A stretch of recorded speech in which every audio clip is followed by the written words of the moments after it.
Welcome to another episode of the Flats Nation Podcast.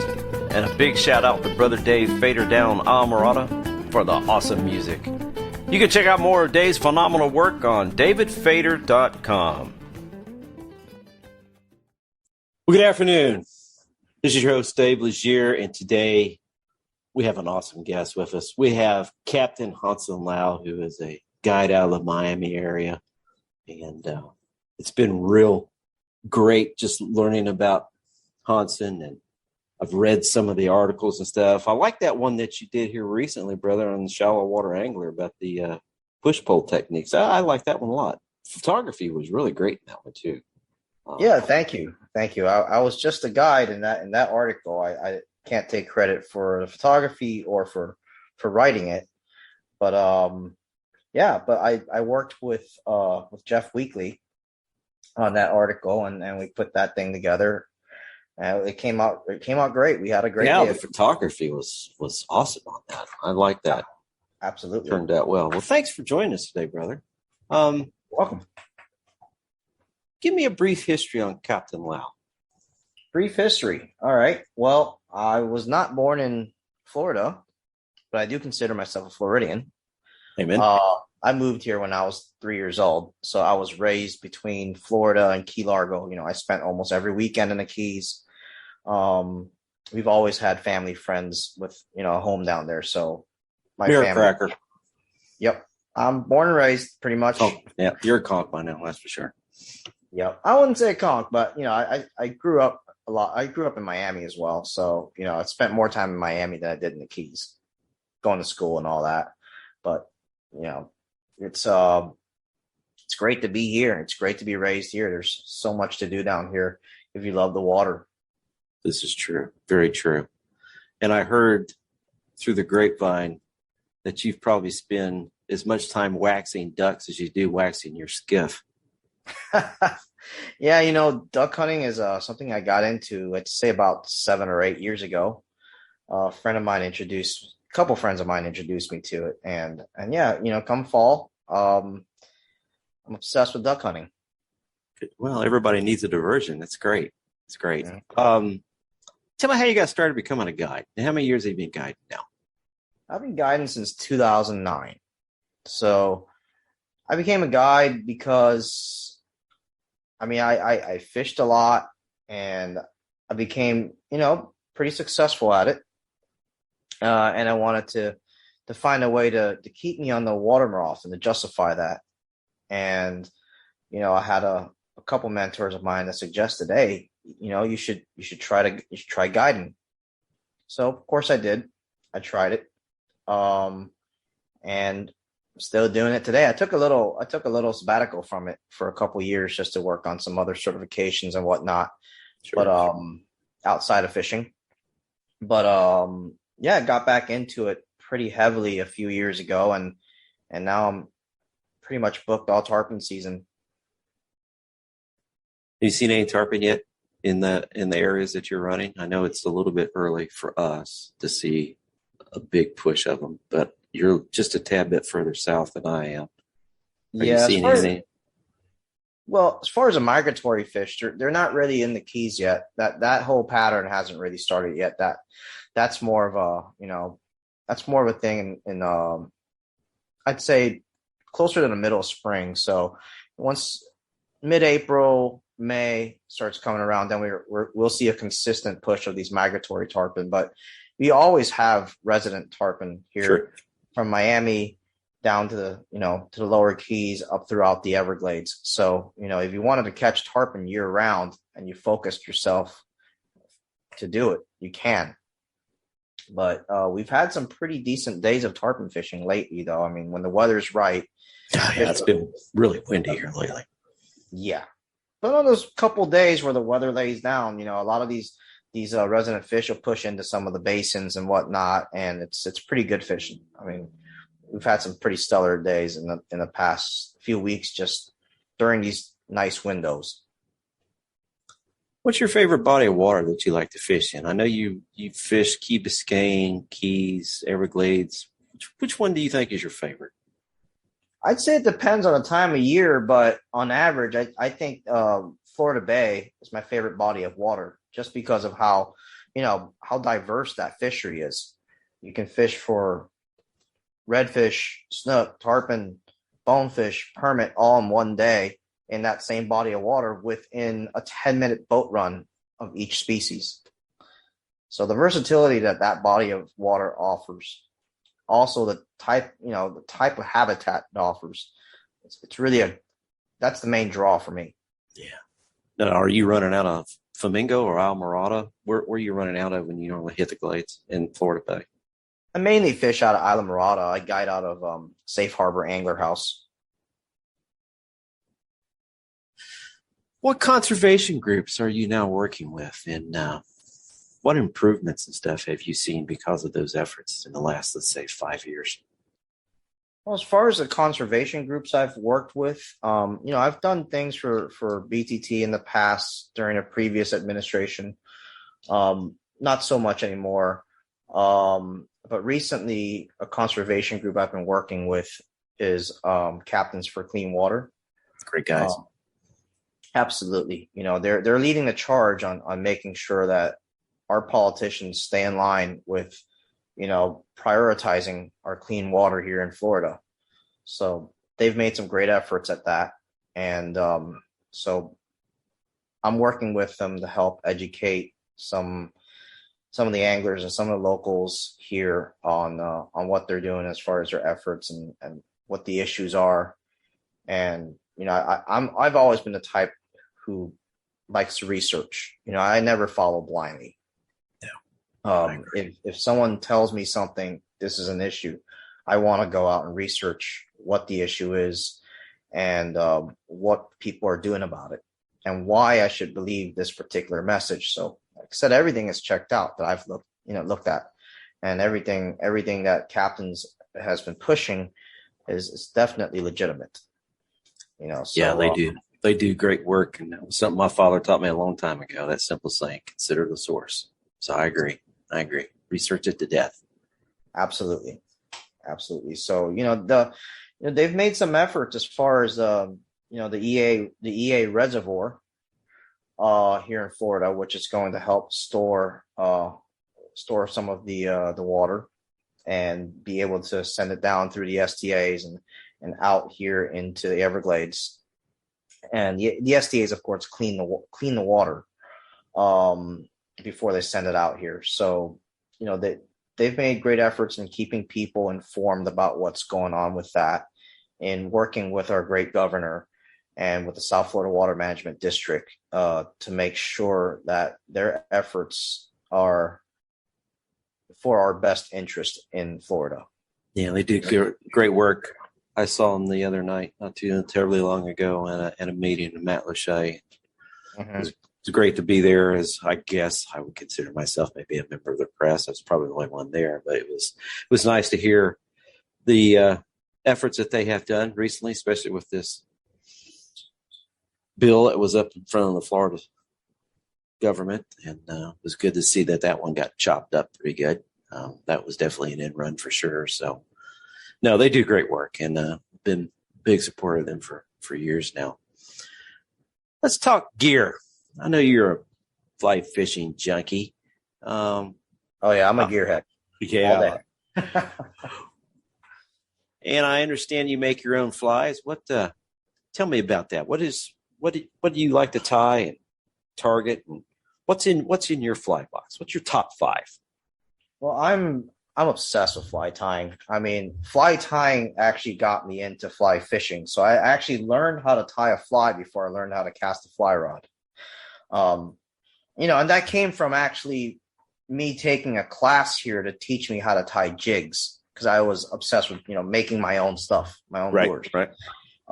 And during that class, of course, they also taught you how to tie flies. And through that, I ended up picking up a fly rod and getting into fly fishing and fly tying. So when it comes to flies, yes, I am meticulous about what I use. And when it comes to like the top 5 flies, I mean, for bonefish, I'd say like a toad type of pattern would be my go-to. For redfish, I'd say a slider type pattern. Oh, interesting. Yep. For permit, actually shrimp pattern. For tarpon, well, I mean, black flies. It's black muddler is one of my favorite tarpon flies, tied in all different sizes. And for snook, same thing, like a black slider. That's my go-to. Now, are you trying to make it like a sea deucer where it has what you would consider a neutral buoyancy, or are you setting this fly up where she's got a little bit of a forward weight to it so she starts to drop down slowly? What part of the water column are you basically targeting with these? That's a long-winded question. It is. It is. There are definitely different species. I would present a fly in a different manner. So, say for bonefish, you want a fly to plunge, right?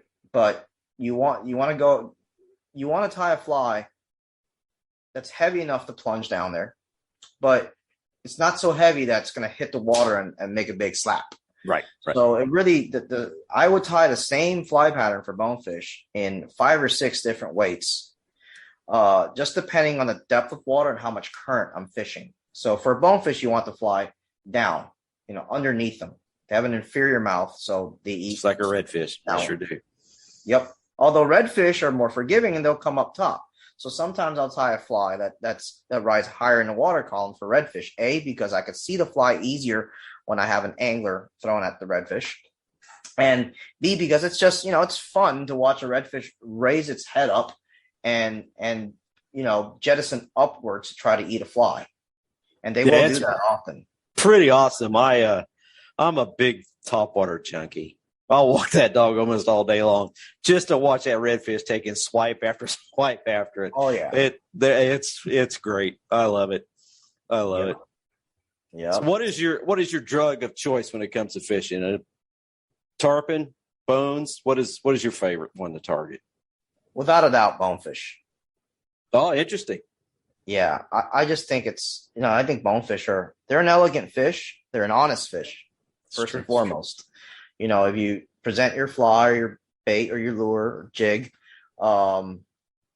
correctly, then 99% of the time you're going to get a bite. They're an honest fish. And just an elegance to the way they behave, from tailors to mudders, the way they swim, the way they tack onto a flat, and the things that they do while they're on there, in respect to the current, different humps and types of grass. It's, all of it's just fun. And it is the ultimate sight fishing fish, and anybody who measures their success on how many bonefish they can catch blind casting is missing out, because it is the ultimate fish to sight fish. They can show on the surface of the water by pushing a wake or sticking your tail out, or they can show in the water without making a disturbance on top. So when you have those bright sunny days, you can actually watch the fish and watch what they do. It's just, and then you interact with them with your fly, bait, or lure. It's great. We've had some reports that the bonefish population, not to get too terribly off topic, is starting to see a little bit of an increase. What's been your experience with that, let's say the last 2 years with bonefish populations? Do you think we're getting some growth in that population, or is it holding its own? What are you seeing out there on the flats? I mean, in Biscayne Bay, we had a couple of years that were off, that we really didn't see a lot of fish. Didn't see a lot of bonefish. I mean, there were a couple years where you would go out, and instead of targeting bonefish, you would go target permit, and maybe you have a couple bonefish shots. Wow. Whereas now it's kind of turned around. A few years ago, it kind of turned around, and it was fun the first 3 years that it started turning around, because not a lot of people knew that. And I basically almost had all the bonefish flats to myself and maybe 2 or 3 other boats, and we were catching actually more fish then because there was less pressure on them. So in Biscayne Bay, yeah, they're definitely making a comeback there. Isla Morada's lost all their big fish. There's a few around still, but there's a lot of smaller fish in Isla Morada now, and they're not even big enough to tail. A lot of these fish are in deeper water, so it's a little bit different. But there are some fish showing up in Isla Morada again, and in the lower Keys, it's completely exploded. The bone fishing down there is probably, numbers wise, is probably the best right now. It's lower Keys, anywhere from Big Pine down to Key West. Yeah, that's what I was going to ask. That area. Okay. Yeah. So Big Pine on further south. Well, that's great to hear.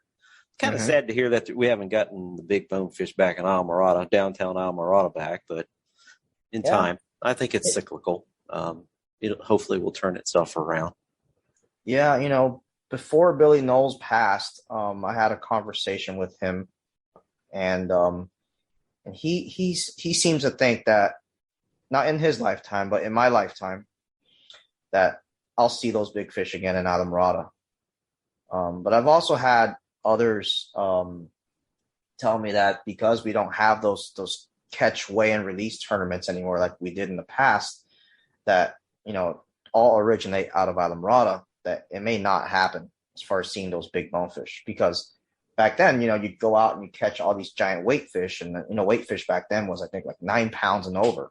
Yeah, and you bring them all back. You bring them back alive to the Lorelei or to wherever in Isla Morada, and you weigh the fish and you release them right there. So naturally, they'll all swim over to the Shell Key or to the Swash or something, and and just stay there, eat, and get big. Yeah, that dynamic has definitely changed. That's for sure. I think in given time, though, especially if we get our water quality issues correct, or at least better than what we're dealing with, I think that's going to make a very positive impact on it for sure. Absolutely. It's all about the food.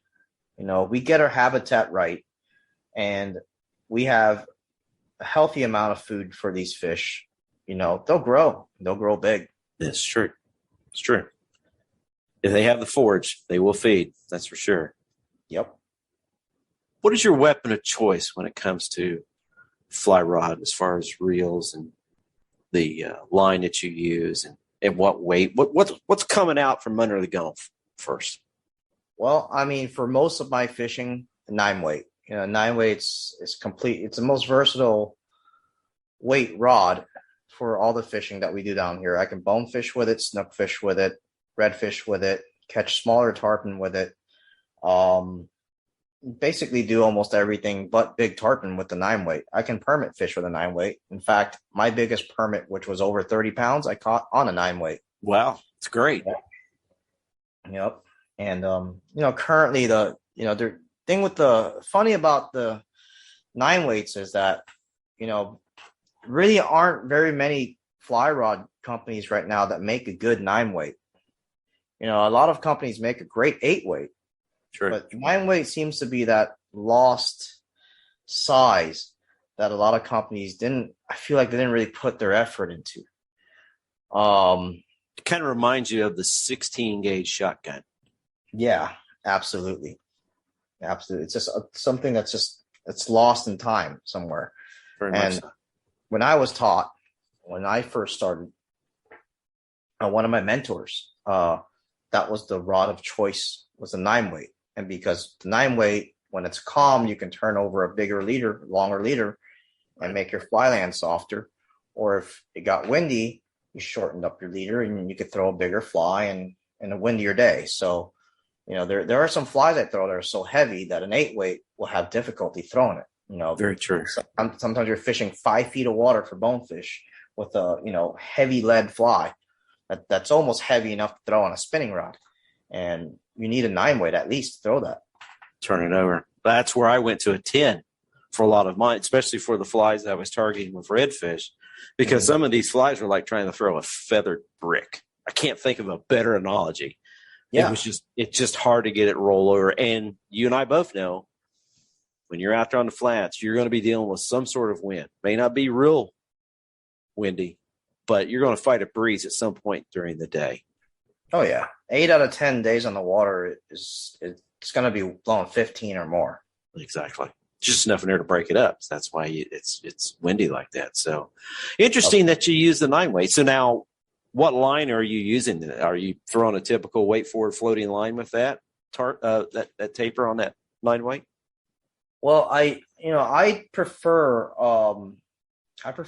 true grain weight lines, right? So Cortland makes them.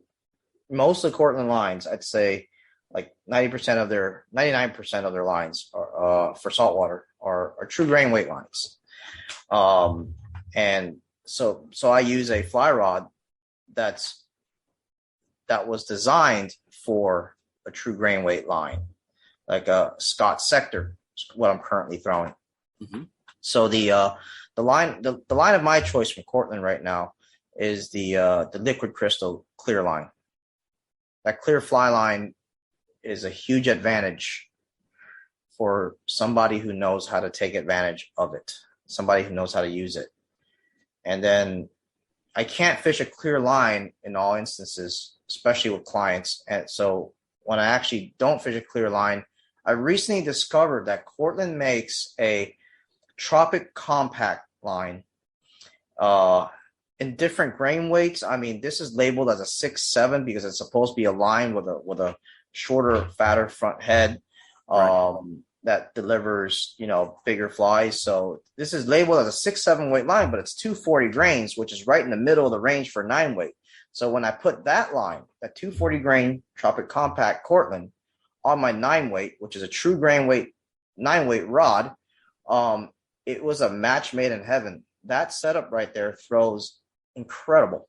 That line has a short head on it, but it also has like a step down in that taper, so you can still hold quite a bit of it in the air. So it's a great all around line for all the fishing we do here. It's for colored lines, that's my preferred line, and then for a clear line, liquid crystal clear 100%. Cortland makes some fine lines. It's what I started with fly fishing many, many years ago. So, once you get started with something, you become, brand loyal and work with it. I mean, I've tried some others from different manufacturers, but I find myself going back to their lines just because I like the way they feel. Now, have you noticed between the colored lines and the clear, due to the material differences, that it loads differently? Do you find yourself having to slow down a little bit? What are you seeing with the clear lines? Well, the clear lines will be able to hold line lubricant better, so they're more slick when they're properly lubed up.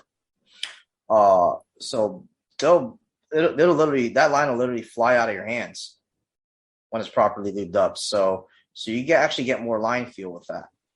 Now, when it gets dry, then it starts to get rough, and then then you might have some issues, and you might have to put forth more effort to feel that line load or to get it to load. But that's the one important thing to think about when you're fishing a clear line, is to keep it lubed up.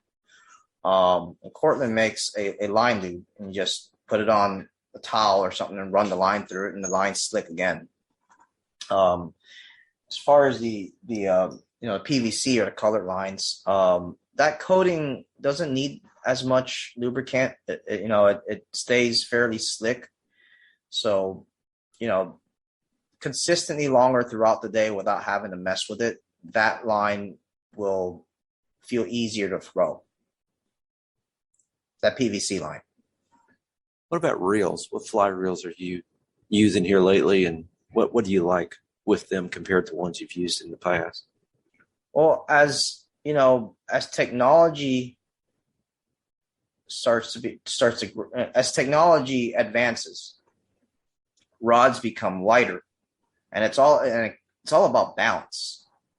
So what I'm currently using to make up for the lighter rods and to balance them properly, I'm using the Nautilus reels because, of course, pound for pound right now, the Nautilus makes the lightest reel per size. That's meant to be able to handle some of the bigger fish. So for some rods, I'm using the NV series. For some rods, I'm using the CCF series, And for some rods, I'm using the X series for Nautilus. But, you have to think about this too. It's got a big retrieve. It's a reel with a big retrieve. So when big you're arbor, fishing, big arbor, line quick, right? Yep. So when you have a bonefish that's running back at the boat, you can pick up line quick and keep up with the fish. Yeah, right? Yeah, they're flying. Yeah, so you can put a bigger reel on that rod that has a bigger diameter to retrieve line quicker, and that's really important. Another thing is that there are some reels out there that are built lighter and super light and whatnot, but if you go with too light of a reel, then you run into an issue where now the swing weight of your fly rod increases. So it actually takes more effort to throw. Sometimes a little bit more weight in the rear acts like a lever. So it's a lever effect. So that's right. Good balance. It basically reduces the swing weight of that rod and makes it easier to throw. So it's all about balance. But the Nautilus reels are great. They're built here in Miami. They've got a great staff there. They've got great reel designers, great machining. It's a top-notch brand. The drags are smooth. And my most important thing is not how much drag you can put on a reel. I mean, a decent amount of drag is easily accomplished. It's just a bunch of discs being compressed. Sure. But a smooth drag, right, one that has zero startup inertia, that's important. And I think Nautilus has really hit the ball out of the park with how smooth the drags are. Well, that comes in very important, especially when you're tied into a 100-pound plus poon. Exactly, especially if you're fishing light tippets, like 12-pound, 16-pound tippet. Right. It's very important. What clutch material are they using? Do you know off the top of your head? Yeah, they're using carbon fiber and cork. Interesting combo. I can see where the carbon fiber would come in handy because I know it's a little bit more stable thermodynamically, so it's not going to break down as quick with heat. Mm-hmm. It dissipates the heat quicker. So. Yes, it does. So you find that drag from the time that poon thumps it and it just starts peeling out line. You don't see any juddering in it. Or the analogy I like to use is when you have too much wax on the windshield and the wipers are bouncing back and forth, you don't feel that vibration with those reels that you do with others. No, they feel solid. And there's other great reels out there on the market too, but this is what I've been using and been reliable for me, and they're super smooth. That startup inertia is a zero startup inertia, so there's no when tarpon's running out or a bonefish is streaking across the water, the reel's not jumping. It's a smooth transition. Do they make a series of reels? And I'm not overly familiar with Nautilus that's targeted more to the what I would call a mid-level, a newer angler who's not looking to put $1,000 or something into a reel and still have decent equipment. I'm not going to get on my soapbox too much about this, but I've always thought that the biggest barrier to entry to fly fishing has been to attract more people to the sport. It's just been the entrance criteria when it comes to pricing. Some of this stuff is just phenomenally priced. Oh, yeah. And I understand that, but I think there's a market there that seems to be forgotten about to be able to get quality gear at a reasonable price. No, I mean, I don't feel like it's been forgotten about. In fact, I feel like in the recent few years, it's really been thought of a lot, considered a lot, because, Nautilus has their X series of reels, which are great reels. They're really lightweight. They're a great reel. It's what I fish on my 7-weight. They're a great price point. They range in the mid $300 range to $4 something, depending on what kind of custom features you want to put on it. But it's a very strong reel that's smooth, very lightweight. It's got a big arbor, so it's got a fast retrieve, and it's got a smooth drag. And for a $300 something reel that still uses carbon fiber and a drag, you're getting a lot of bang for the buck, especially in today's economy. Well, especially if it can handle the marine environment.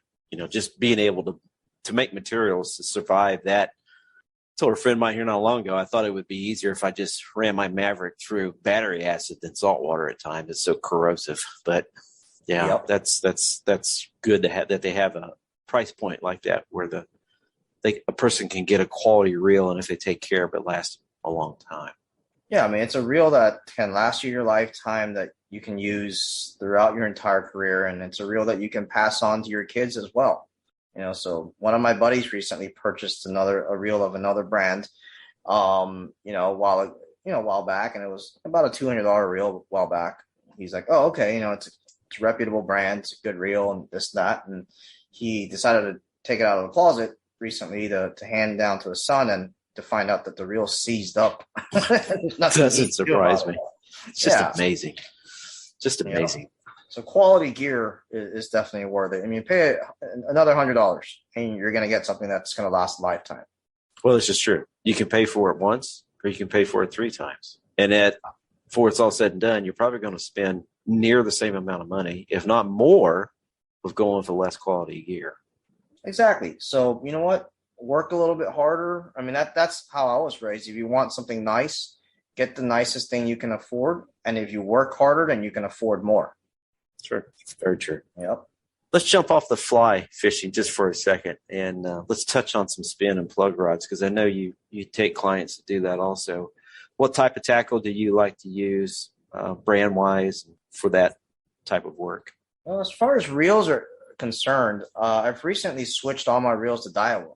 All my bait casting bass stuff and all of my spinning reels. I just feel like right now Daiwa makes the best reel for what I do, for all my inshore fishing.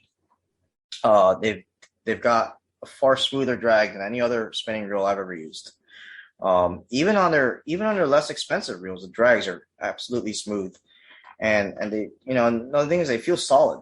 These reels don't feel like they're gonna break when you breathe on them incorrectly. These reels feel like they'll withstand the saltwater environment and what we put these reels through when we're catching 30, 40 pound permit and big 10-pound bonefish that make blistering runs. That's right. So then they still make them very lightweight. The technology that goes into these spinning reels that Daiwa makes is incredible.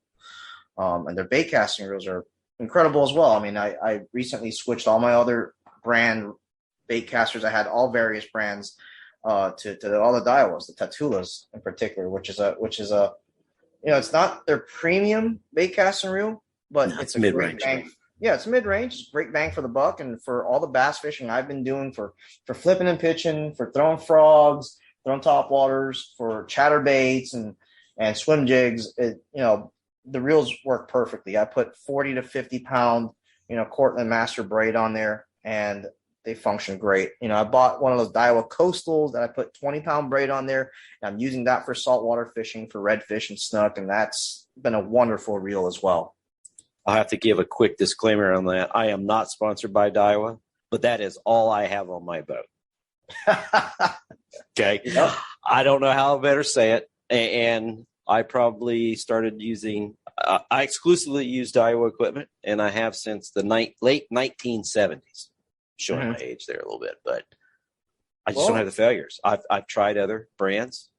I've tried to change up, and I just love their equipment. It works. Take care of it.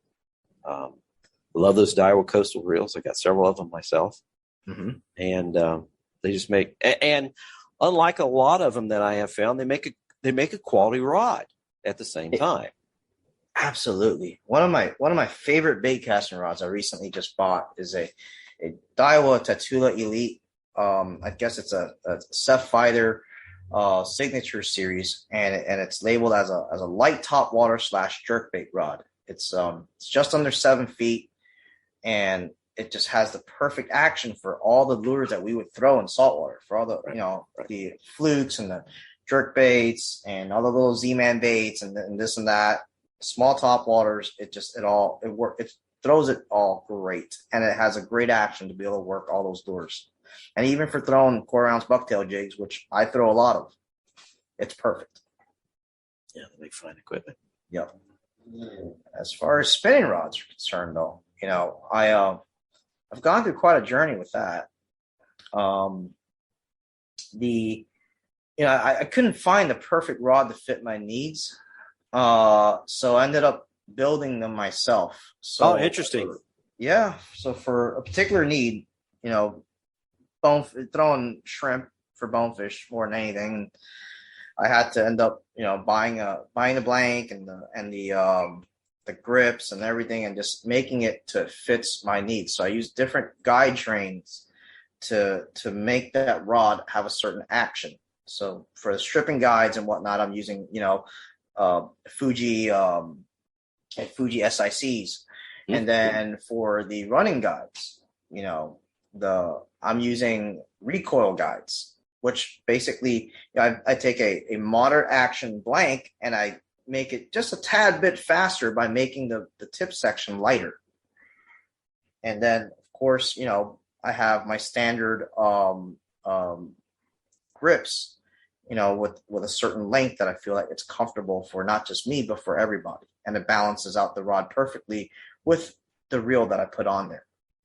So, yeah, I mean, that was a special needs thing. And, just out of necessity, I started building my own rods. Now I do use some, other rods, like some of the Daiwa stuff. I have a few of these Savage Gear spinning rods that are actually really nice, especially for the price point. And yeah, I mean, most of my rods, though, I built myself. Well, that's the best way to get it to fit you. Yep. I mean, I have more than once had to modify butt sections on spinning rods because for my arms, just too long. I didn't need it that long. It was actually getting to be an issue. So, it's shortening them up and building a special purpose rod. I understand totally. I agree. I'd like to see that. You have to send me a picture of that. I'd like to see how that one's constructed. Absolutely. See what ideas I can steal from it. Absolutely. I mean, you hit the nail on the head. It's a special purpose rod, right? Because we live in an environment where our fishing is so niche. We're sight fishing these fish. It's not like, you have rods with slightly longer butts that are great when you're blind casting all day because, that little bit of a longer butt, it's like a lever. It helps make the rod feel lighter when you're twitching a certain bait all day. You're not tiring your wrist out. But when you're sight fishing, you're not casting 150 times a day. You may make a dozen casts a day, but when you make that cast, you can present it more comfortably just because of being able to hold the rod closer to your body or something like that. So having control it short, it's more controllable. So that little bit of a shorter rear grip on that, helps with all that. Well, it was like I was discussing with Travis Sands over in the Bahamas. I think there's a lot of people who seem to forget that flats fishing is very much like deer hunting. I mean, you're standing up there and you're targeting these fish. This isn't – I mean, there are certain times of the day when you're going to be doing a lot of blind casting. But once you get into the pure sight fishing game, it's no different than being up in a tree stand hunting deer. And it's the same thing. It is. It's hunting more than fishing many times. Yep. And that's the main draw to this. Granted, I some days I love to go blind cast. Some days I love searching, throwing a search bait for bass or whatever. But what really draws me to the sport is sight fishing. And, going back to fly fishing for a little bit, I think for me, sight fishing and fly fishing all go hand in hand. If I'm not sight fishing, with a fly rod, I'd rather use a plug rod or a spinning rod if I'm blind casting. But you just cover more water. You have to know fish are there before you break out the fly rod. Or absolutely, you'll wear yourself out trying to cover water with a fly rod. So you do, and I just think it's more fun to sight fish. It is. You have control of your line in the air. The shot's changing every second because that fish is moving or whatever. The boat's moving, the wind's changing direction, something's happening, and you can make those little corrections with the fly and make it land. And I feel like stripping a fly, you have more control over what's going on than, throwing like a lit plug that already has all the wiggle and stuff for you. So for me, it's a more direct connection with nature when I'm fly fishing, and when I'm seeing everything happen, it just completes the whole circle. Well, and it's a very dynamic situation. As you were saying, things are changing, wind's changing, tide's changing. These fish are changing directions. There's so much that comes into play. It's a thinking man's game. It's It is. You're not just sitting there soaking something. I don't fish with live bait myself. To me, that's fishing on the dark side. But be that as it may, it's a game where you have to be mentally engaged if you want to be successful. Mm-hmm. That's for sure. Absolutely. Let's talk about seasonal changes and what's that's doing for your ecosystem that you're fishing in, since you're a couple hundred miles south of me. We have, I wouldn't say a radical water temperature change, but we do have some. We have seasonal changes. In those waters there, what changes are you making throughout the season when it comes to what flies are you tying on? What color profiles are you dealing with? How does that evolve for you throughout the season? Well, as far as bone fishing, that doesn't change much. The type of flies I use, the presentations I'm making, tackle I'm using, it all pretty much stays the same year round. Bone fishing can be had in 12 months out of the year, except for, when the water gets extremely cold, then that's different. But, then tarpon season comes around with migratory tarpon in the spring, around April, May. And that's when I'll, change to using my 11 weights and my 10 weights. And when I'm fishing on the ocean, I'm fishing with the smaller ocean flies, little hackle flies or small marabou flies, little muddlers, worm flies, so that's the change really. And then, in the summer, in the warmer months, we have also more aggressive of redfish. So that's when I fish bigger flies for them. And in the wintertime, they get a little bit more picky. So then I'll switch to smaller, darker flies for redfish. But that's pretty much it. I mean, if our fish are around, it's pretty much the same way to feed them. What about leader material? What do you like to use? How long? And I know that's going to vary depending upon what you're targeting at that time. But when you're back at the house, what are you tying for a leader, and how long? And what setups do you like to use on your fly rods? I honestly, I know people that fish short leaders. It's not my thing. I don't like short leaders because, it makes the fly land really hard. So I fish a minimum of 12-foot leader, right? Okay. And sometimes I'll fish as long as a 17-foot leader, depending on the conditions. But I'd say 12, 13 is a good average for, leader lengths that I use for almost all my fly setups.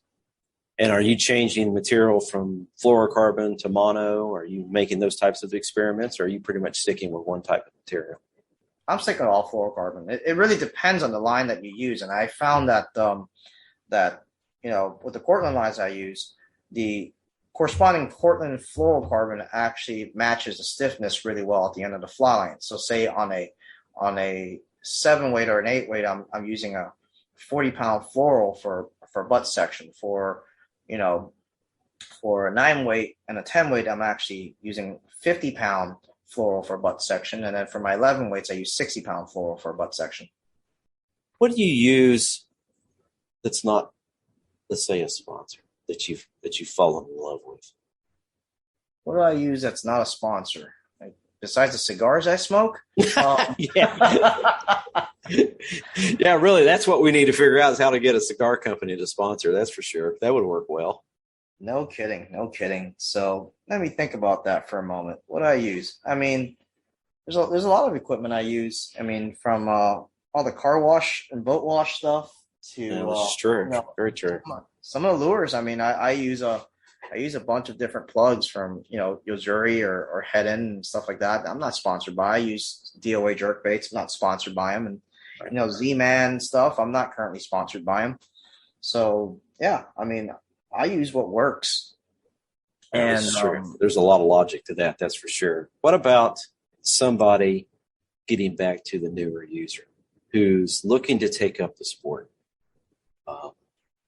What about gear recommendations for them that just doesn't cost a king's ransom for them to be able to get into the sport and not deal with the frustrations of gear failure? eBay is your best that's friend. True. If you can find, as far as rods go, rods aren't really mechanical.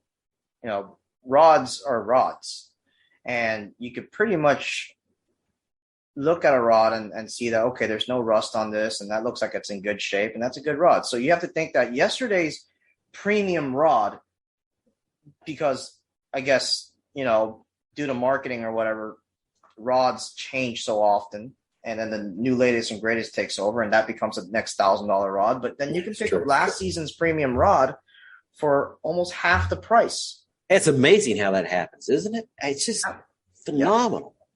Absolutely. And then you can start there, pick up an old Sage method, pick up a Heliply from Scott, something like that.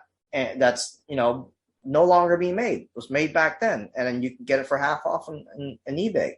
And if you like that brand and you like that style of rod and all that stuff, and you figure out what you want later in life, and you're ready to move on, and you're making more money or saved up more money, and you're ready to move on to the premium rods, then you do it. But, you don't concern yourself with having to get the latest and greatest at first. Get something that's reliable, that you can still fish years down the line, but something that the best that you can afford. And I would spend more on a rod than anything else, because that's the most important aspect. That's the delivery system. Correct. Yeah, and it's time with technique. It's learning how to cast. It's presentation. Presentation is the key. Mm-hmm. I don't know times I've had somebody in a boat and I've told them more than once. Like, it's real simple. The prey does not chase the predator.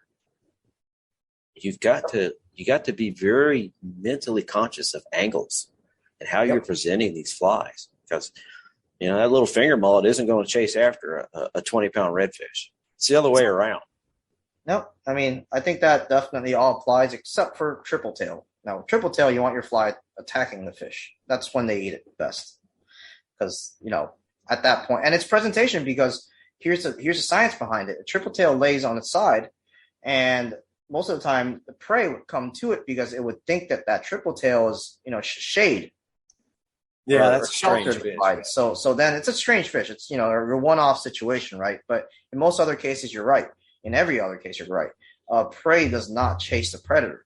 So you have to keep in mind your angles, what the current's doing to your fly, what angle you're dragging that fly in front of a fish at, and that makes the biggest difference between getting a bite and not. I mean, I've seen people throw out tarpon over and over and over again and not get a bite. And I can watch them. I can see they're not presenting that fly correctly. They're showing the fish the fly, but they're not showing it to it at the right angle based on what the current, and the tides and stuff are doing at that point. And I'll sit behind that person and hook the fish because my fly ended up in the right place and it's moving at the right pace and at the right angle. So that'll make and break somebody. The misconception that, a tarpon's going to see a fly and run 3 miles over there to go eat it. No, he won't. I watched it on TV. No, it's not going to happen. That's not reality.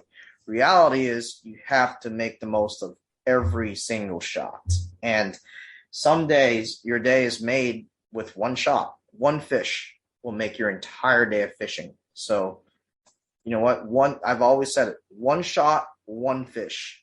Don't think about your recovery shot. Don't think about, I'm going to make this shot because I can recover from it and throw. No, think about one shot.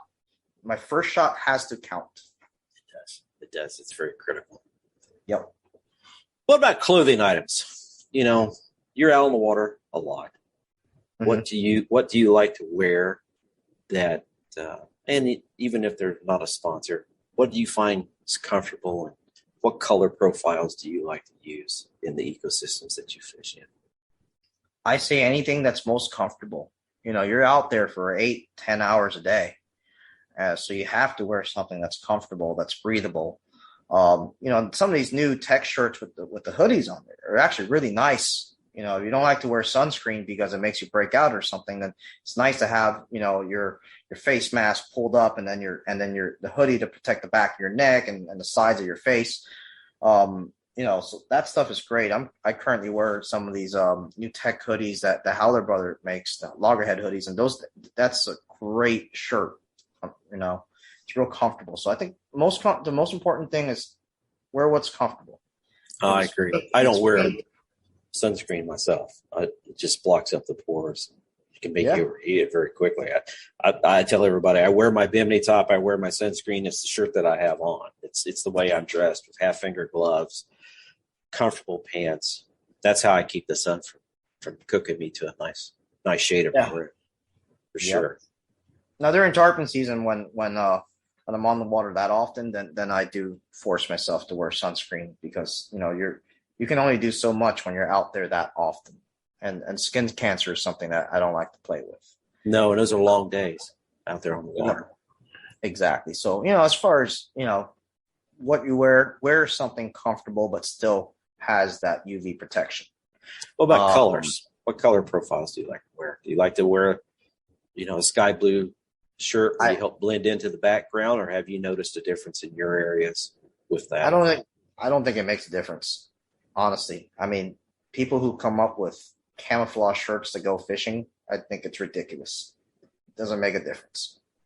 You can wear a bright orange shirt, won't make a difference, because the way a fish views colors is very different than the way you and I view it.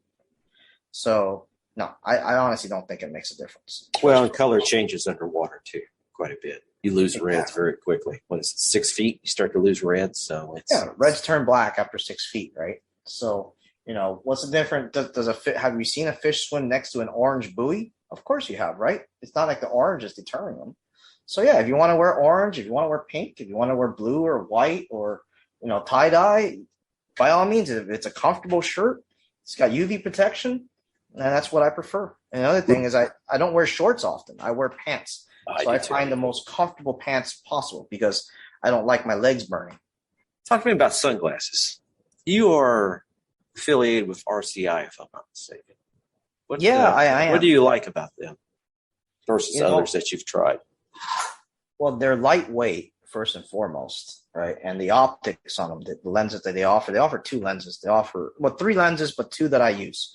So they offer the L25, which is their low light lens, and it doesn't let in so much light that your eyes are blown out if you look over a white spot. It's just kind of like, for me, the perfect balance of being a low light lens and something that I could still wear all day without coming home with a headache.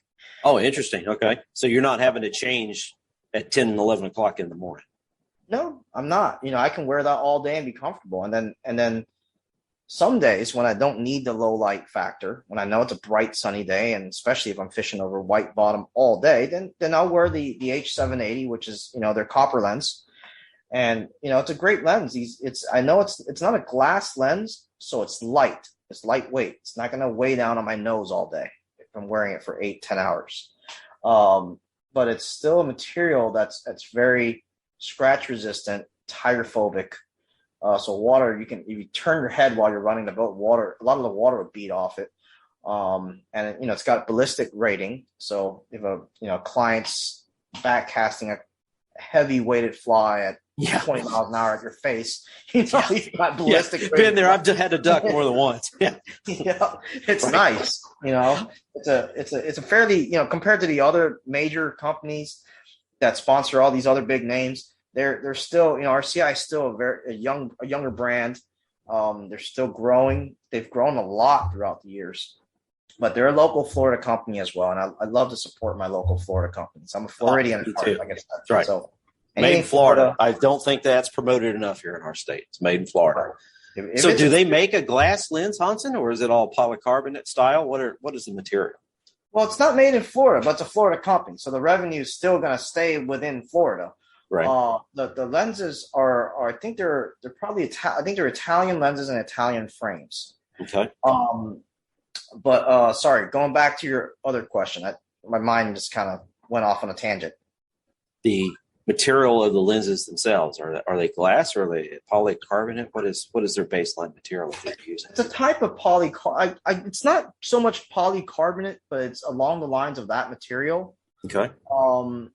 And it's not glass. So like I said, that's why they keep it light. But it is one that doesn't delaminate like most other polycarbonates on the market. Right. So these are these are lenses that I don't ever have delamination issues with. I have to give a pair a try. I'm definitely looking for something that's lightweight. And that element of safety. I get nervous when I see somebody pick up a spinning rod and they've got 4 feet of line hanging off the end before it gets to the lure. I'm like, dude, what are you doing?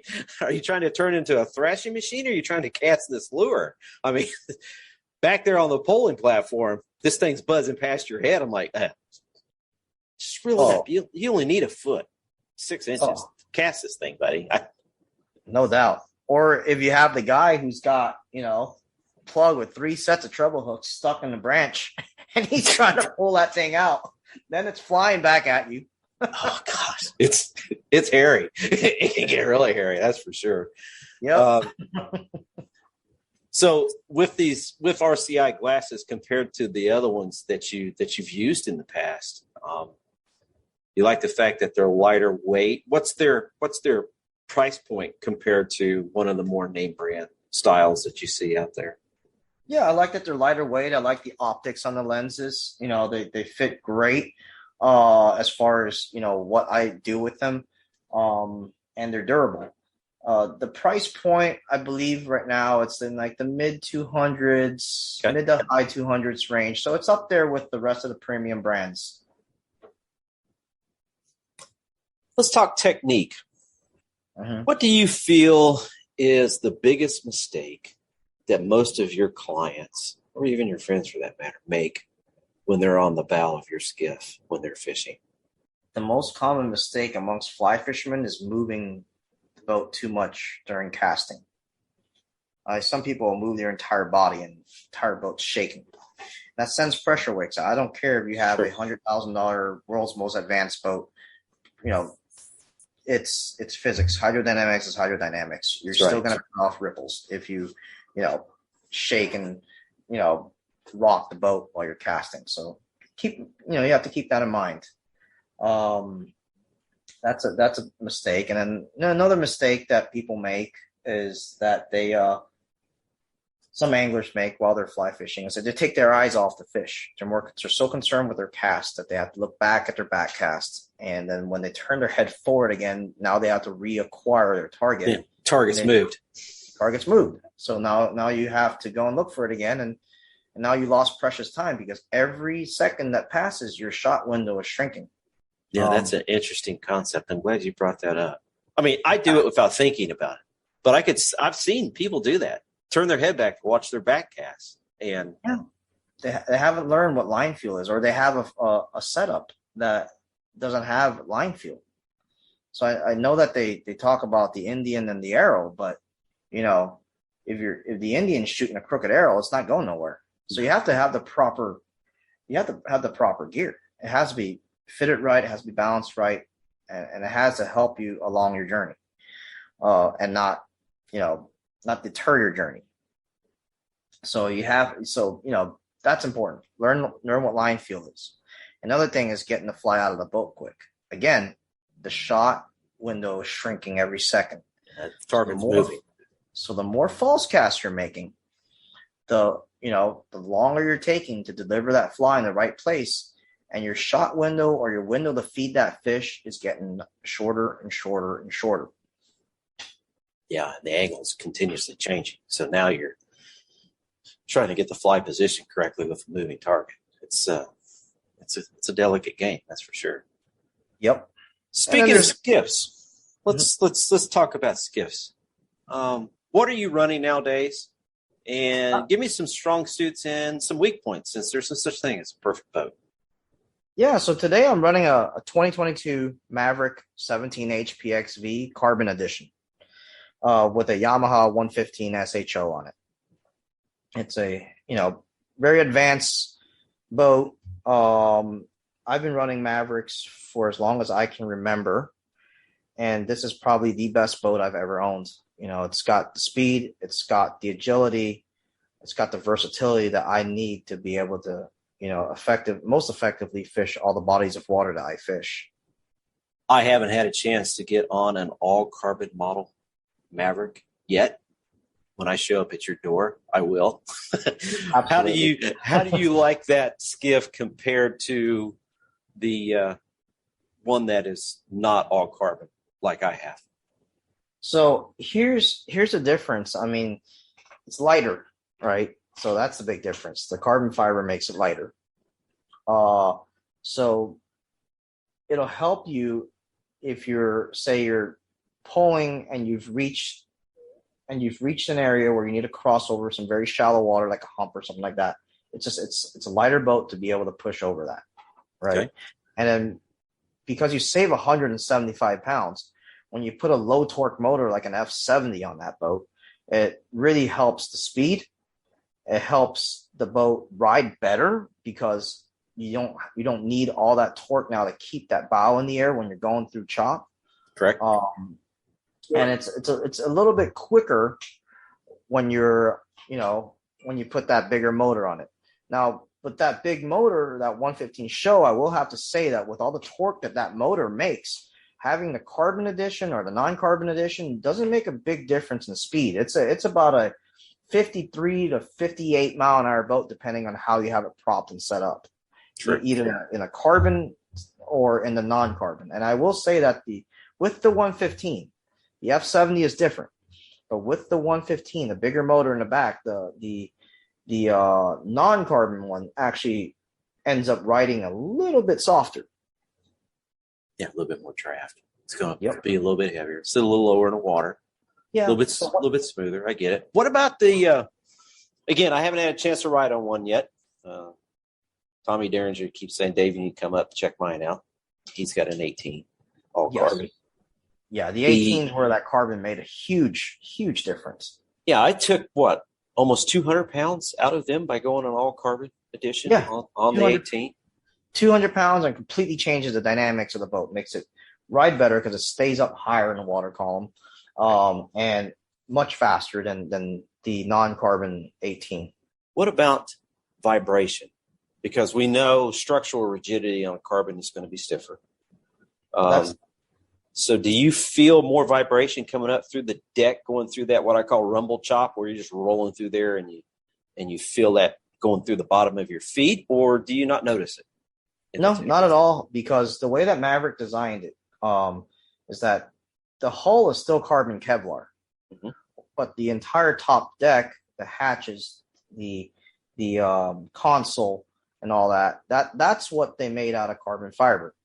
So you still have the dampening abilities of the Kevlar in the hull. And that's what makes the big difference. Of course, the design as well. The design of that hull, it rides on top of the waves and lands absolutely. The re-entry into the water is absolutely soft. So even in the lighter weight, it's a phenomenal riding skiff. I don't know how else to better put it. And I've been on a lot of skiffs. It's just amazing how well it runs. It's versatile. It's just a really versatile skiff. Everything's a compromise, right? You build a boat too light, and it's a leaf, right? Some people compare boats to, say, a leaf floating on the water, but when there's no wind, it's easy to push around a leaf. But when there's a lot of wind, and your boat's not planted in the water, it's going to take you more effort to keep that boat under control. So there's a compromise. You can't take out too much weight as a compromise, too much of the, handling and pulling dynamics.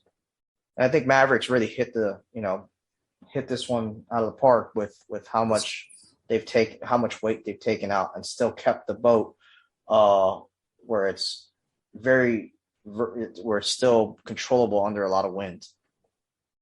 Yeah, and it's not beating you to death all day long either.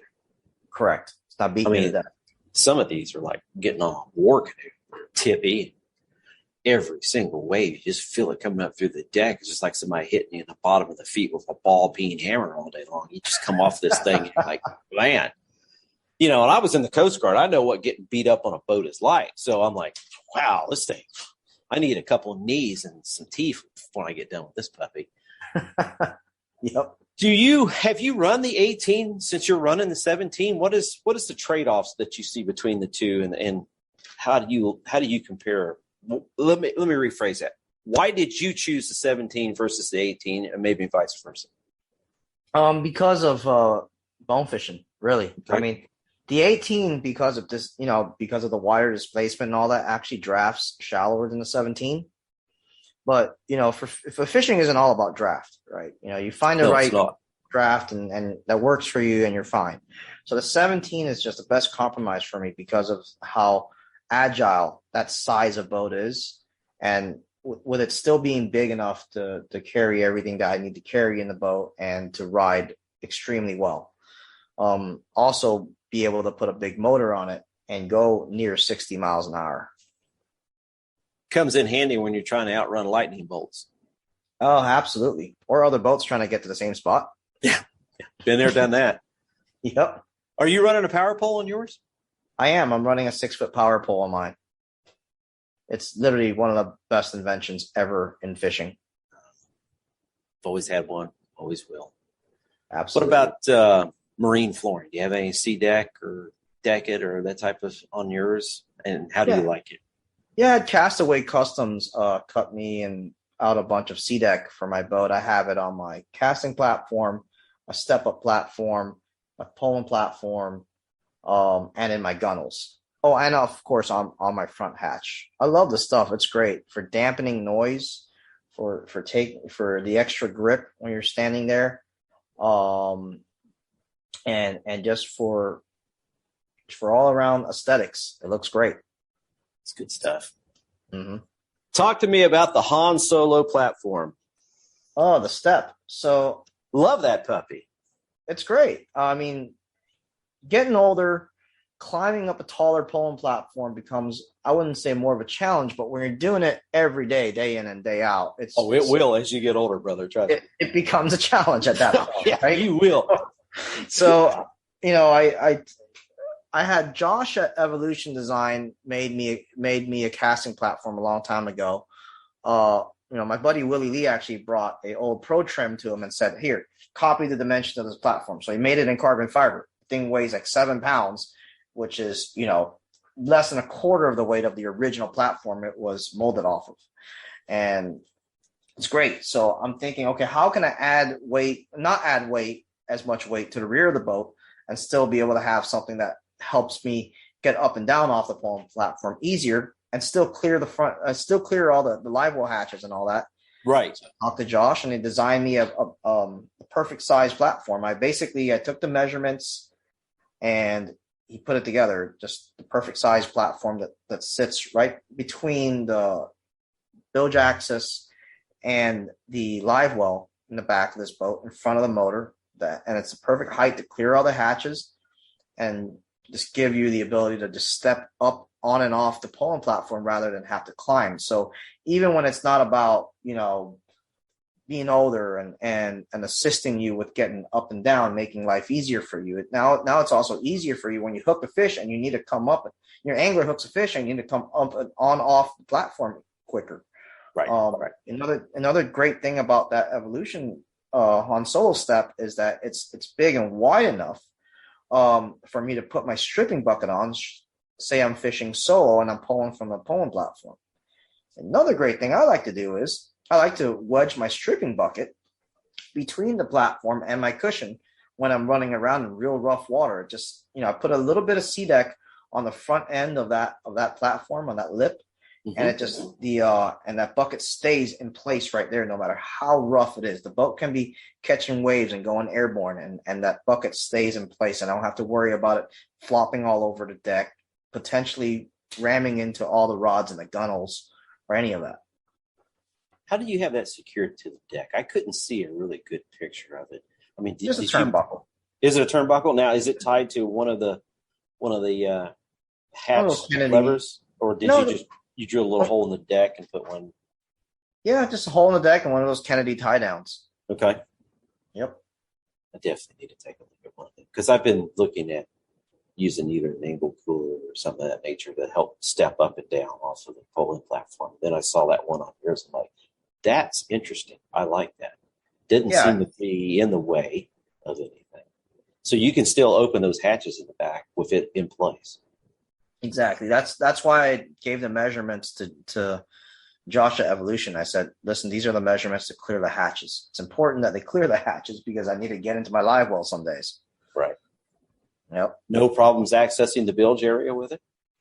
No, I mean, if you're going to be doing extensive work to it, then it's easy to actually just, undo the sure. Yes, pop it off. It's real easy. But if you need to access it throughout the day, like say to get to get to anything in that bilge, you can still do it. It's easy.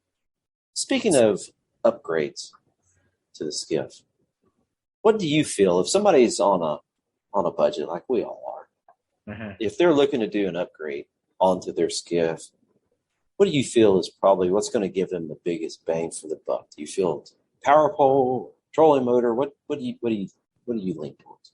A push pull. Get yourself a real nice push pull, because you spend a good amount of your day running around, but you spend more of your day and more of your active activity that day push pull on the skiff.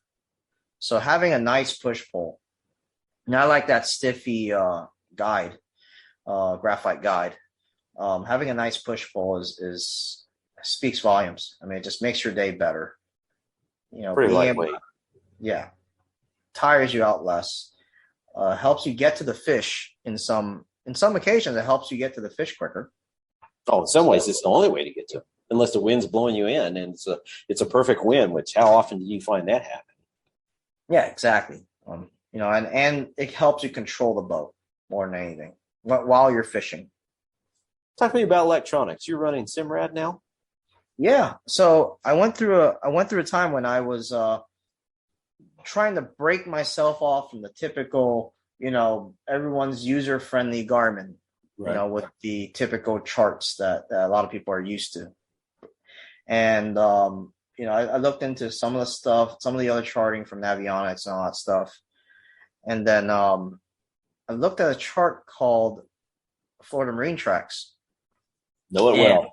Yep, which brought me to Simrad, because that was, the Navico brands, Simrad, Lowrance, B&G. Those are the multifunction displays or GPSs that are able to run that chip. So then I went and researched Simrad. I looked through it. I liked the user interface on it. And I've been running the Simrads ever since. What's your take on this FMT chip's ability to help conserve our ecosystems?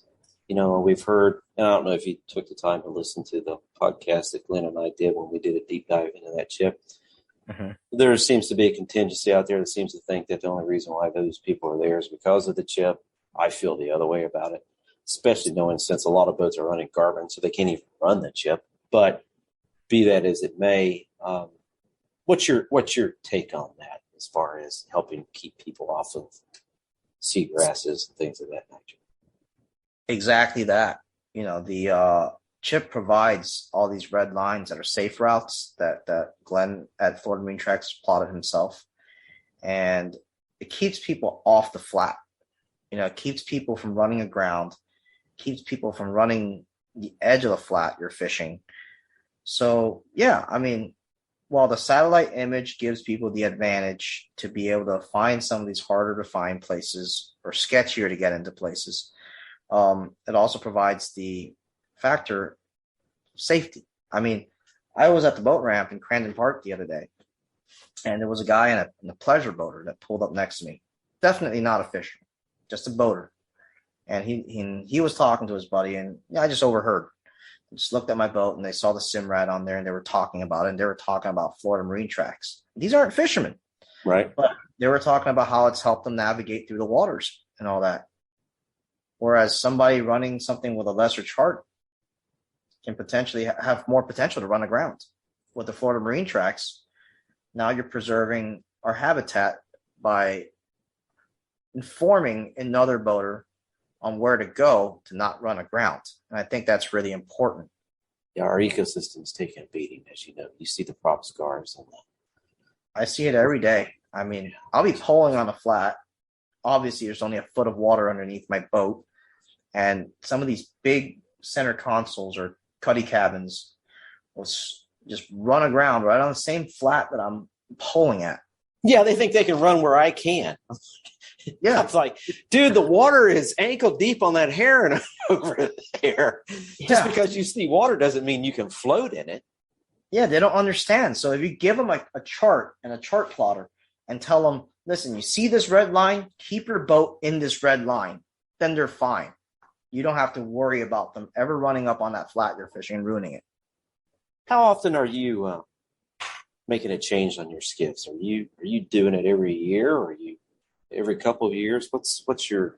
I guess probably what I'm asking is, if somebody wanted to buy your skiff right now, when's it going to become free for you to upgrade? I typically go through a skiff every 2 to 3 years. But I don't know. I really like this one. Of all the different skiffs that Maverick has built for me, because every skiff is hand built. So everyone comes out just slightly different, right?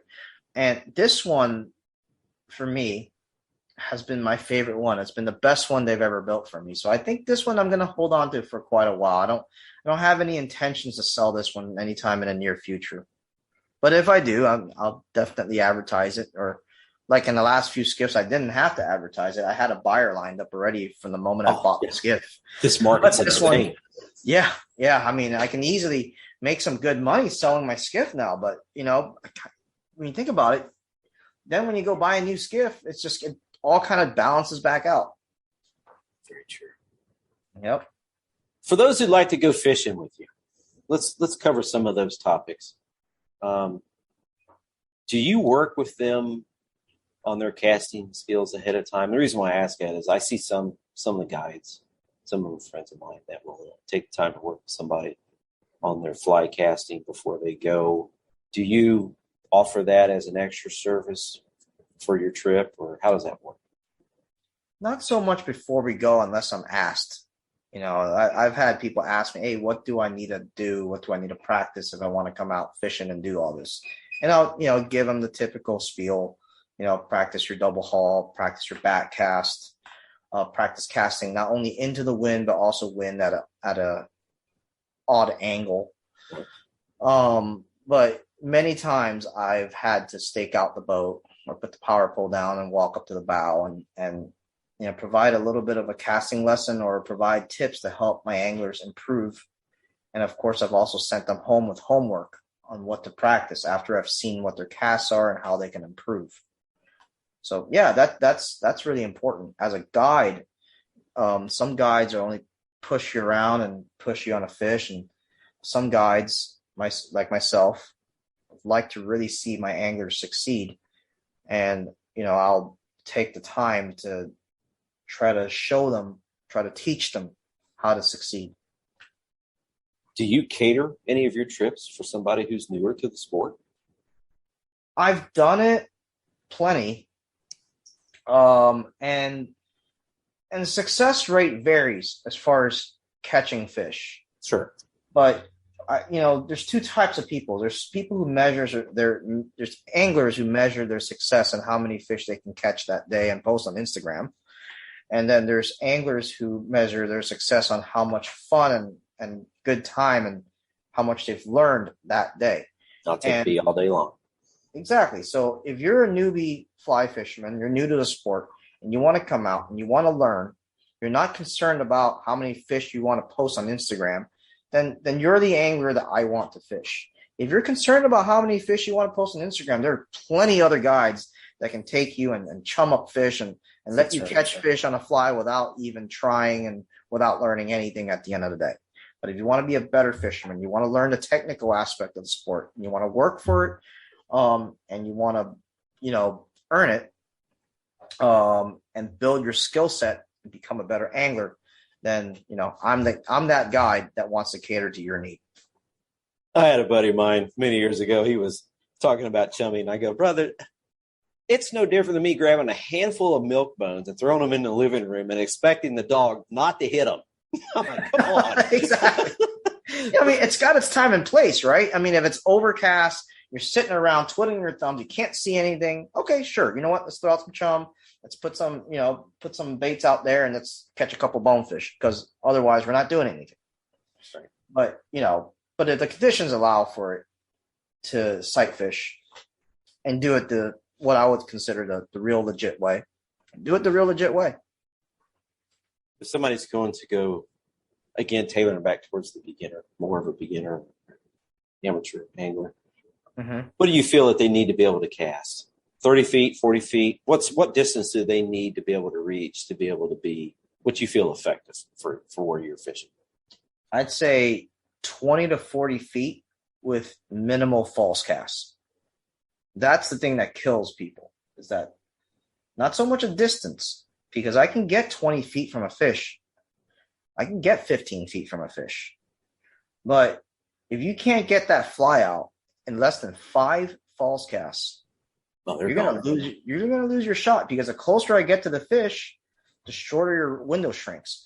So if you can give me 1 false cast and get out 20 feet, 2 false casts and get out 20 feet accurately, you can still have a great measure of success.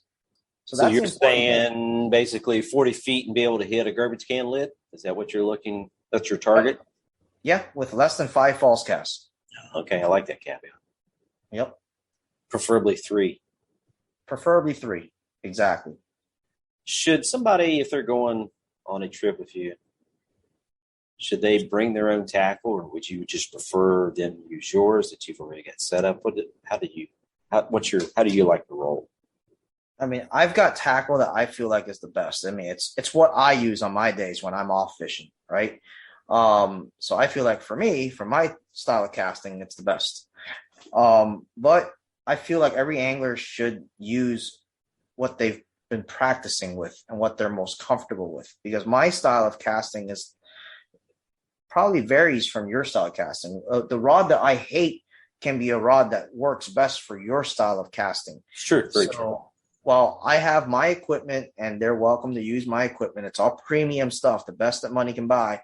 I would recommend them using my anglers, fly anglers, ones that are serious about doing this, having their own equipment, being well practiced with that equipment, learning their equipment, and then using that on the boat.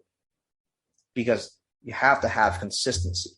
This is why I carry the same make and model 9-weight, 3 of them. The same make and model 11-weight, 4 of them in the boat. Same exact ones, because consistency. It's very important. It took me quite a while. Now I'm starting to show my age and how I started fly fishing to get used to graphite rods, because I learned to cast on fiberglass, which you're talking about weak. So you had to let it load because it was just a slow rod. Yeah. So I can understand that. What you get used to, it's all in timing. You've got your cadence down. You've got that feel for it. I can see where that would come in very handy. Flip side of the coin. What are some of your pet peeves with clients when you have them on the boat? Maybe we can help avoid some of those. Yeah, just knowing your way around the boat is great, and knowing what the boat's doing at that moment. I mean, one of my biggest pet peeves is if I'm pulling the boat and my anglers are both have more than one angler, or one angler who's a little heavy, standing on one corner of the boat, and at that point the boat is completely lopsided to one side, and I'm here trying to push the boat and heeled over 15 degrees. I get it. Exactly. So just be cognizant of where you stand on the boat and how balanced that boat is. That makes the difference. I mean, huge difference. It's my favorite 2 words: situational awareness. Correct. Situational awareness. So if, say, we're coming off plane and we're idling up on the shallow flat, I'm getting ready to grab the push pole and push the boat, and you're still sitting on the seat next to me staring at me like, what do I do now? Come on. Get your fly rod. Here's your fly rod. Get your fly rod. Get to the bow. It's situational awareness. Just work with me. It's a team effort here, what we're doing. It is a team effort. Very much so. Work with me, because you can't clap with one hand. No. What time of the year do you feel is best for somebody? Again, I guess I'm on a soapbox about that, and I'm trying not to be, but trying to recruit more people to the sport. If somebody's wanting to come fishing with you and get an educational trip where you're working on all facets of their game, what time of the year do you feel works best for that? I'd say in the summertime, just because in the Everglades we have redfish, and redfish are, extremely forgiving. So you could spend your day redfishing, and then you have other fish available too. You have tarpon, you have bonefish, permit, and we can actually graduate throughout that day or that week that you book me to different species after you've kind of, conquered all of the techniques to be able to catch one. So, yeah, so I'd say the summertime, early summer particularly. Flip side of the coin, what about a trophy hunt where you're looking for a big bone? And I'm going to say probably in your ecosystem, a big bonefish would be what, over 7 pounds, 8 pounds, somewhere in that area? Yeah, I mean, a big bonefish, decent sized bonefish is anything over 7, honestly. But, what I would consider trophy bonefish and a fish that acts totally different is anything 10 and up, any double digit bonefish. It's a different way to target them. It's a different presentation. It's a much smarter fish. In fact, a 10-pound bonefish is much harder to catch than any permit. So you have to, be ready in your mind that if you're going to chase this big fish, it might be a 1 to 3 shot day, and you have to make that 1 to 3 shots. Got to make it count. 15. Yeah, it could be a 15-shot day some days. I've had 15 weight shots in a day recently. But you have to keep in your mind that if we're chasing big fish, you have to make every shot count. And during the cooler months, say anywhere from November to March is my favorite time of year to try to chase a big bonefish. What about a big poon? When I mean big, to me, female poon. In other words, tarpon over 100 pounds. February and March. Absolutely. Really? The Everglades. February and March, big laid up tarpon in the Everglades. But it's not consistent. The weather, the tides, the moon, everything's got to line up for that to happen. Yeah, that's a pretty radical month to be fishing here in South Florida, because you can get a front blow through and it just make a mess out of everything very quickly. Yeah. And I've seen both water temperature and air temperature drop radically over an 8-hour period. So yeah, I understand that. That would be a very interesting time, and you've got to be very mindful of what the weather's going to do when you're going after trophy tarpon like that. What are you throwing? You're going to be throwing an 11 weight? Are you going to throw a 12 weight? What's the weapon of choice at that point? I used to fish 12 weights, but I've in recent years gone down to an 11 weight. I just feel like it's a better balance of a rod that's light enough to make, a more technical presentation and still have the backbone to really pull on these fish. So, the rods I'm using right now are the Scott Sector 2-piece 11 weights. And so I highly recommend a 2-piece rod or a 1-piece rod, something that's got a lot of backbone, that's strong, that's resilient to high sticking, because high sticking with a tarpon is part of a technique in fighting the fish. Sure. If somebody's wanting to go fishing with you, what gear items do they really need to bring? And probably more important, not forget to bring, because I'm sure you've run into that one. Yeah, don't forget to bring a good pair of polarized glasses with either a copper, amber, or yellow tint lens, low light lens. That greatly helps, especially if it's polarized. I've had anglers show up with designer glasses before that are not polarized, and I wonder why they couldn't see a fish all day. Yeah, really. Yeah. Just put a blindfold on. There's not going to be any difference. Yeah, it's like just put a blindfold on. Don't even, close your eyes and just close your eyes. Because without polarized glasses, you're not seeing anything, brother.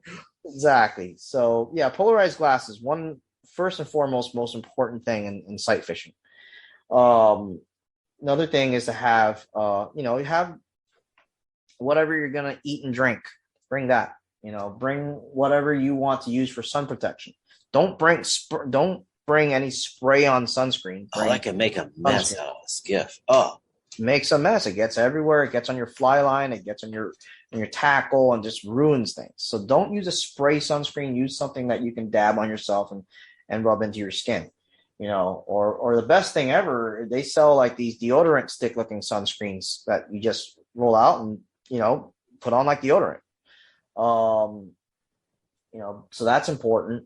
Of course, sun protection gear, like your hat, clothes, unless you want a farmer's tan, wear a long sleeve shirt. Yeah.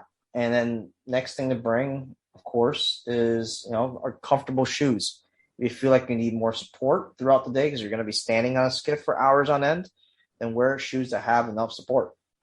Don't wear shoes that have black soles because it'll mark the heck out of my deck. So wear shoes that have non-marking soles and something that's comfortable. If you don't want to wear shoes and you feel like you're okay with it, that's fine too. I learned a trick from dear old mom about bringing a second pair of shoes. And through the day, change those shoes. You will be amazed how much better you feel just by changing the footbed. It can be, both shoes could be the exact same shoes. And I usually buy shoes in pairs because if I find one that's comfortable, I'll get another one. I know eventually they're going to get worn out. But just changing those shoes at 10 o'clock or 12 o'clock, when your back's starting to hurt, it's amazing just what putting a different pair of shoes on can help. So I agree with that a lot. And, talking about sunscreen, I honestly think that there's times that when you see a tarpon or a redfish or something coming up to a fly and turn, it's because they have that smell of that sunscreen coming off where you've tied it on, and it's unnatural. It's a foreign substance. They just roll away from it. Absolutely. You have to be cognizant of getting sunscreen on your flies. Not so much for tarpon, but for bonefish, for permit, even for redfish. I've seen redfish turn away and, turn away from a fly. And I was like, what's going on? Something's not right. Get rejection after rejection from these fish. They're coming up to it, about to eat it, and then they turn away. So then I would open that fly box up and smell gasoline. I'm like, oh, wait. So apparently I left that fly box out in an area of the garage where some gasoline had spilled, and all the fumes from the gasoline got in the box because it's not a sealed box. Right. So, scent makes a big difference. So being cognizant of not getting sunscreen on your fly is important. Not getting bug spray on it, not any of those foreign substances for that matter. Yep. I think it makes a big difference. Have you noticed? I was trying to equate the newer fly versus an older fly just from the glue still setting up. When you're making an epoxy or using epoxy on them, I had a tendency to think that I'm going to let these flies kind of cure, sit out for a week or two, let them kind of get set up before I put them in my fly box. Have you connected those dots any at all or noticed any of those patterns? I haven't used old school curing epoxy in a long time for flies. I just use that UV curing stuff, and it really doesn't have much scent. So I just zap it, stick it in the box. If somebody's wanting to go on a trip with you, what's the easiest way for them to get a hold of you, or how far are you booked out? I know you're booked pretty heavily. How are you working that nowadays? Yeah, I'm pretty booked out right now. I mean, in my every year is different. My current situation right now is I'm booked. It is March right now, and I don't have a single day available all the way to the end of July. Wow. Yeah, and I have another job as well. Sure. I'm not 100%, full-time fishing guide. I'm half and half part-time. So the days that I have set aside for guiding, I have booked up now all the way to the end of July. So the best way to contact me is through email, is tarponwt@gmail.com, or through Instagram, tarponwt. You'll find me there. Those are probably the two best ways. Well, good deal. Brother, I appreciate you taking the time. Dave, it's been an honor, my friend. I really enjoyed it, and I'm really looking forward to getting with you and taking in a trip so you can show me some of your tips, your tactics. And flip side of the coin, you're more than welcome to come stay here with us. We'll jump on the Maverick and we'll go chase some whatever we can find. Sounds like a plan. Let's do that. We'll definitely do it. But no, I really wanted to thank you for taking the time out of your busy day and your busy life to join us. And it was very educational, and we need to do it again soon. Absolutely, Dave. Thank you, brother. I appreciate it. Have a great day. You too. You have a great evening, and we'll be in touch.